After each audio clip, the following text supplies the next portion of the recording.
Hey everybody, what's up? It's some type of artist, and welcome back to Let's Play The Legend of Zelda Ocarina of Time. We're still in the Deku Tree, we're going to finish them up here. I would have finished them up in the last episode, but it was going a little long. And oh my god, what fell from the ceiling. Oh, hello, I didn't mean to untarget you. Yeah, I know I talked a lot about personal stuff in the last episode, and I don't know, everybody knows this game, right? I'm just playing games that everybody knows. I'm sure you all know how Ocarina of Time works, but I figured, you know, it is kind of proper to, like, explain some of the things about how the game works. And I know I just, like, talk right over everything, so maybe in this one I'll try to focus more on the game we're actually doing. So, like I was alluding to in the last episode, Deku Sticks, the thing I'm holding right now, they're mainly used as torches. They can also be used as weapons. They actually do, I think, twice as much damage as your sword. So if you have a lot of them, they're actually pretty good to use against bosses if you're having a tough time with them. I don't think the bosses are particularly tough, though. So, but if you're playing it for your first time, maybe it is. Or maybe if you're, like, not so good at video games. That wall here can be bombed, but we don't have bombs yet. It's kind of weird.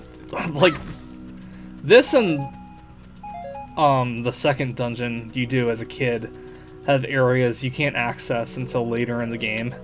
I don't know why they did that. It's kind of like the only ones that do that. Kind of like sets you up into thinking that that's how it's going to be for the rest of the game, even though it kind of really isn't. But we just kind of went in a circle, and now we're back on top of the top of this room where we fell down.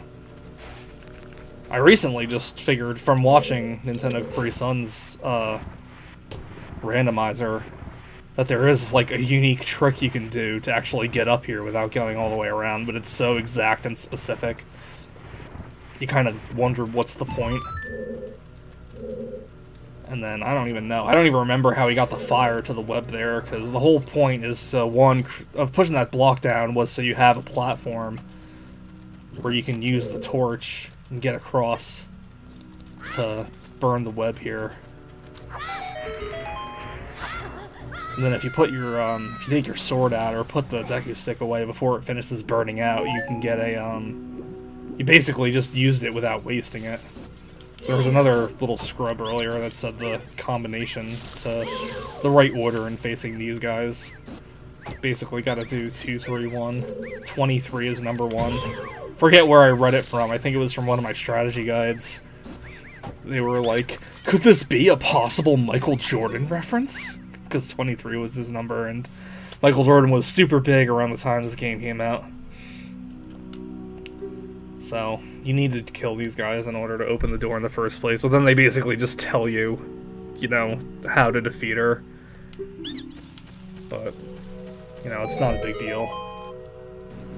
So that's the boss over there. We're gonna go in here, and we're gonna take care of her. The curse in the Deku Tree.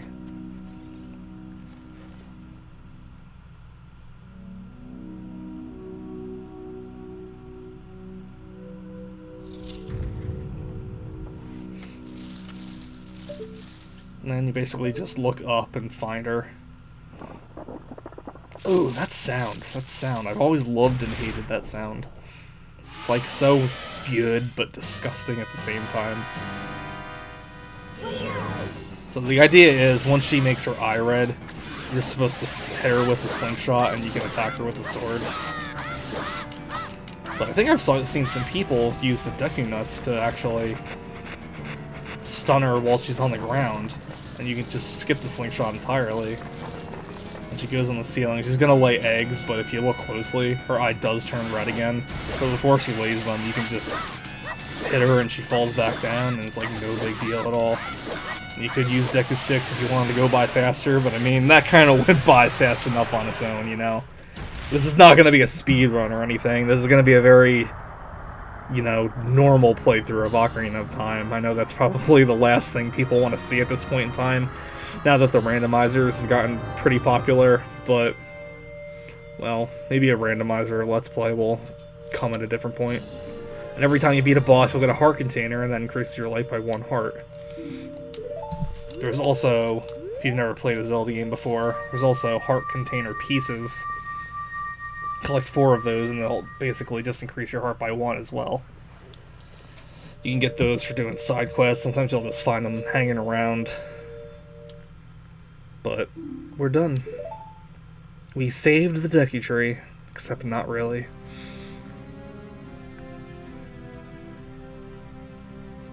Thou hast verily demonstrated thy courage. I knew that thou wouldst be able to carry out my wishes. Now I have yet more to tell ye. Wouldst thou listen? No. No, Link. Thou must know my time is short. Now, listen carefully. A wicked man of the desert cast this dreadful curse upon me. You know, without the context of the Gerudos, that does kind of sound a little racist. You know, one of my favorite things about Breath of the Wild is how they kind of made the Gerudos like a normal race of people that's not associated with evil. Because they haven't been in a lot of Zelda games to start with. They're, you know, Ganondorf just kind of became known as being like the head of the Gerudos or from the Gerudos and stuff like that. You know, they follow him in Ocarina of Time. They're pirates that are screwing up the ecosystem in Majora's Mask. Can't really remember off the top of my head if they're in Wind Waker. I don't think they are.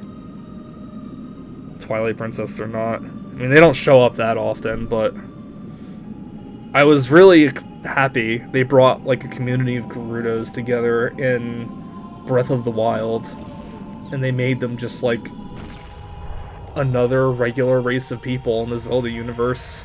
And what one of them even made a comment about like how long ago Ganon was said to be a Gerudo, and they were like offended by that. That was definitely one of my favorite details of Breath of the Wild. So, but here, basically, the Deku Tree is just telling you like the story of creation for the world. There were 3 goddesses. They each had some role in playing when they created the world. What I liked about this scene, though, is each of these scenes is actually from a real place you go to. Like, this one should be obvious. This one's obviously the forest. In fact, I think it's right behind you where you're sitting on the ground right now. The first one was from Gerudo Valley, and the second one was from Death Mountain, right in front of the Dodongo's Cavern. And there it is. The Triforce. And I think it's an optical illusion, but the bottom right triangle always just looks like it's a little bit bigger than the one on the left. Like, it comes down just a little bit more, but I think it's just some kind of, you know, visual trick on the eye because of how the shading is working.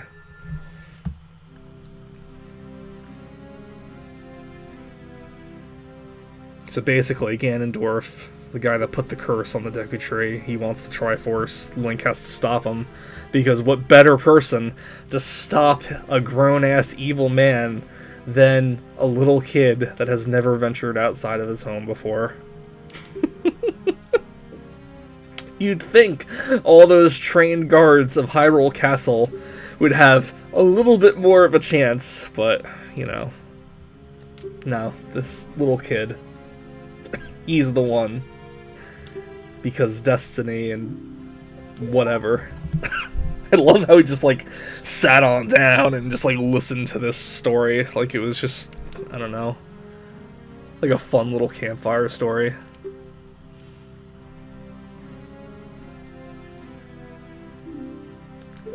Then he gives you the first spiritual stone that you'll need for plot. I always liked when you got these stones, though. Like, the music, the entire area turns this shade of whatever the jewel in the stone is. Like, there's this really beautiful shade of green lit up on the Deku Tree now. And you know what? I don't care what anyone says. When Link holds items above his head like this, I've always really liked how the items looked. Like, the effect, like the lighting effects on them. I thought that was really cool, a really nice touch.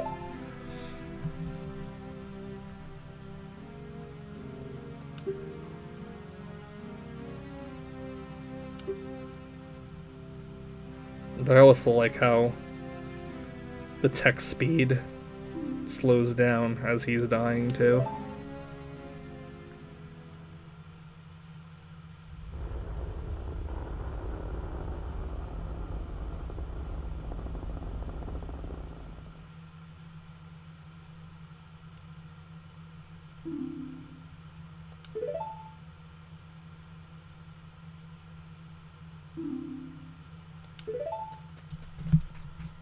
I just thought that scene was pretty sad too. It shouldn't be. We barely know the Deku Tree, we barely know the context of any of this, but what can I say? Just the use of no music and that little noise that appears when it's at the end of a text, a line of text. I don't know. It just creates a very somber mood. Amito's pissed off at you because you killed the Deku Tree. He doesn't know, and Link can't talk, so he won't say anything, so we're basically saying goodbye to our home that we knew forever, and Sari is not here anymore. There's also a little nice drawing of Link fighting a dinosaur or some kind of monster. And there's a little fairy above him. That was actually an interesting, well, I'm gonna say that in a minute, because there's also another sad little scene coming up. Hello, do you have anything to say about what I murdered? What? Where are you going? To the castle? Where is the castle? Yeah, these kids, they're very innocent. They're like kids, they don't know any better. They just know what they know in the forest. Because the Deku Tree told them they will die if they leave the forest. And unfortunately we are. He was blocking you earlier if you tried to get out here, but after you beat the Deku Tree, he stops.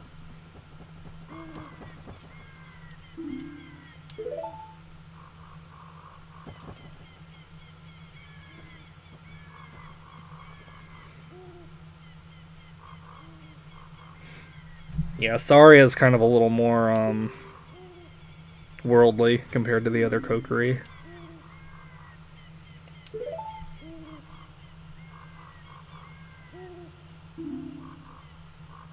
Just the scene with, like, the animal noises and the quiet and the no music, it's just, I don't know. I've never played a game like that before at that point in my life. And I think that's why it had such an impact on me. I'm not gonna say Ocarina of Time has, like, the most groundbreaking story in the world or anything like that. But just, I don't know, like, moments like these just kind of really make it, I don't know, more mature than it really is, I guess. Just this sad moment where it, like, your best friend is, like, saying goodbye to you, and it's very sad, and Link doesn't, as you'll see in a second, Link doesn't really know how to process it. She just had this heartfelt goodbye with him. And then it's just this super awkward silence, and Link just doesn't know what to do. He just books it. Like, he can't stay there any longer, or maybe he'll be sad, or maybe it was just weird, but I don't know. I remember reading a Nintendo Power in the letters section, and they were talking about how sad that scene was. But now it's all triumphant. We're at Hyrule Field, and it's time to get an adventure started. Yeehaw!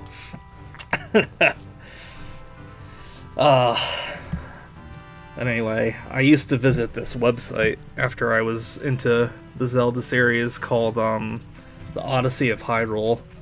And that, I mean, I'll talk more about that later. But, you know, does this guy even need an introduction? He's everybody's least favorite part of this game because you can't skip his text and... yeah, blah, or you can skip his text. Do you get all that? Yes, and he tries to trick you so he can tell you all again, blah, blah, blah, blah, blah. Okay, bye. Anyway, I used to go to the site called The Odyssey of Hyrule. It had, like, a bunch of rumors about Ocarina of Time, and that's something I don't hear a lot of people talk about, was just how many rumors of stuff was in Ocarina of Time at the time. So I remember one of them, someone had claimed they found the Triforce, and they were telling this story about how you know, they were given like fake screenshots and stuff that actually looked kind of real. And I remember one of the steps was to do something with that drawing on Link's house. Can't remember how it went exactly. She was either saying you like fought the monster on there, or I don't know, you had to look at it and something would happen after doing something, I don't know, but she had a lot of people fooled, I know that. And I remember reading another similar story to this at some point in time. And, oh no, the gate closed just as we got there. That was one thing I always really hated about the game, though, was because you leave Kokiri Forest at noon, and by the time you get over here, it's nighttime. And it's like the drawbridge will go up just as you reach here. Maybe if you make a beeline from the forest instead of following the path like I do, but I don't know. I like the path. It gives me some time to like get some money out of these guys too. These Stal children. It's not a big deal. If you defeat 10 of them, I think a big one comes up and gives you more money. Yeah, there he is. Do you give me more money, or am I just imagining things? I don't know, you give a 5. These guys are so cool in Majora's Mask. I love how they're just like a bunch of idiots.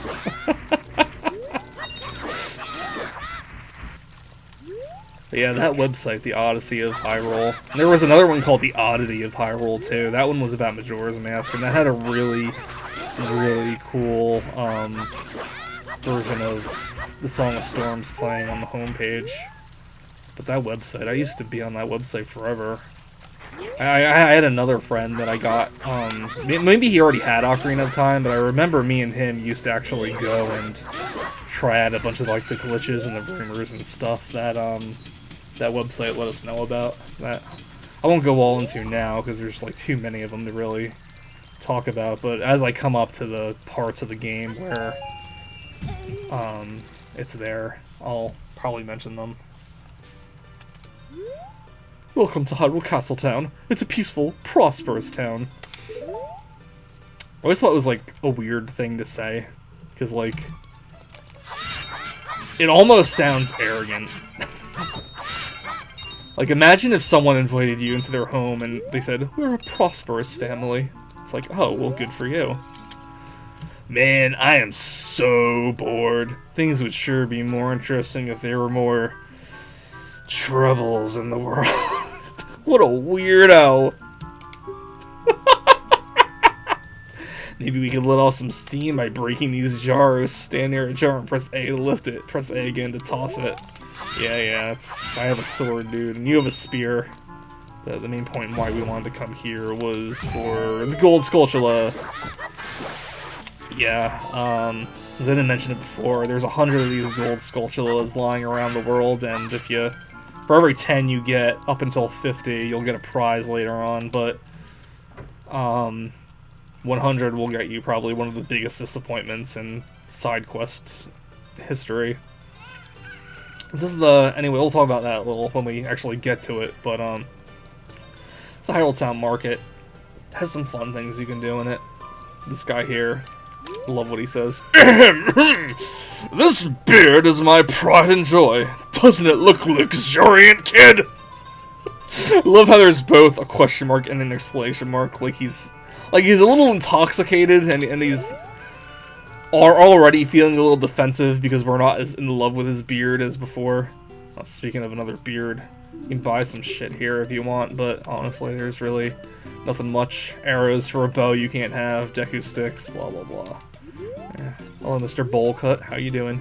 I heard a rumor. There's a monster that eats Hylian shields somewhere out there in the world. Have you ever seen it? It's always fun seeing these Ocarina of Time characters that don't appear in Majora's Mask, because you usually think of Majora's Mask having like all the Ocarina of Time models, but just like, you know, in an alternate reality, I guess. But there are some that just never show up, and I don't know. I always think it's funny because they're usually the ones that don't have as much detail in their model. Like that bowl cut guy. Oh no. Thank you. Oh, I forgot about that.